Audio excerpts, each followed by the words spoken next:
संशोधन एक्ट 2025 को लेकर देश भर में जारी विरोध और सुप्रीम कोर्ट में दाखिल याचिकाओं के बीच केंद्रीय मंत्री किरेन रिजिजू ने भरोसा जताया है कि सुप्रीम कोर्ट विधायी मामलों में हस्तक्षेप नहीं करेगा। उन्होंने ममता बनर्जी की आलोचना करते हुए उनकी संवैधानिक स्थिति पर भी सवाल उठाए।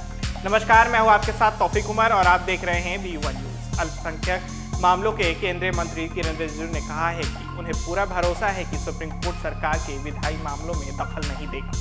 उनकी यह टिप्पणी ऐसे समय में आई है जब संसद में पारित और राष्ट्रपति से मंजूरी मिलने के बाद वक्फ संशोधित एक्ट के खिलाफ दायर की गई दर्जन भर से ज्यादा अर्जियों पर सुप्रीम कोर्ट को बुधवार को सुनवाई करने वाला है। इसके अलावा वक्फ एक्ट के खिलाफ देश भर के कई शहरों में विरोध प्रदर्शन हो रहा है, जबकि पश्चिम बंगाल के मुर्शिदाबाद और दक्षिण 4 परगना जिलों में भारी हिंसा हुई है। इसके साथ ही किरेन रिजिजू ने यह भी कहा है कि बंगाल की मुख्यमंत्री ममता बनर्जी की यह घोषणा कि संशोधित कानून राज्य में लागू नहीं किया जाएगा।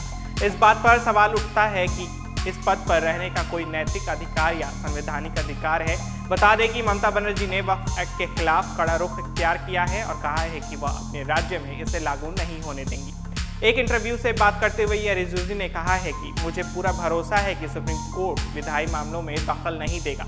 हमें एक दूसरे का सम्मान करना चाहिए। अगर कल सरकार न्यायपालिका में हस्तक्षेप करती है तो यह अच्छा नहीं होगा। शक्तियों का बंटवारा अच्छी तरह से परिभाषित है। उन्होंने कहा, इससे पहले मैंने किसी अन्य विधेयक की इतनी गहनता से जांच नहीं देखी जिसमें 1 करोड़ प्रतिनिधित्व को शामिल किया गया हो। जेपीसी संयुक्त संवेदित समिति ने अधिकतम बैठकें की हैं और संसद के दोनों सदनों में बिल पारित करने के लिए इतनी लंबी रिकॉर्ड चर्चा की। बता दें कि संसद ने वक्फ संशोधन विधेयक 2025 को 3 और 4 अप्रैल को दोनों सदनों से पारित कर दिया गया और अगले ही दिन राष्ट्रपति द्रौपदी मुर्मू ने इस पर हस्ताक्षर कर इसे कानून बना दिया। कई संगठनों और विपक्षी सांसदों ने इस अधिनियम को संवैधानिक व्यवस्था की चुनौती देते हुए उच्चतम न्यायालय का दरवाजा खटखटाया है। सुप्रीम कोर्ट ने कहा है कि वह इन मामलों पर बुधवार 16 अप्रैल को सुनवाई करेगा।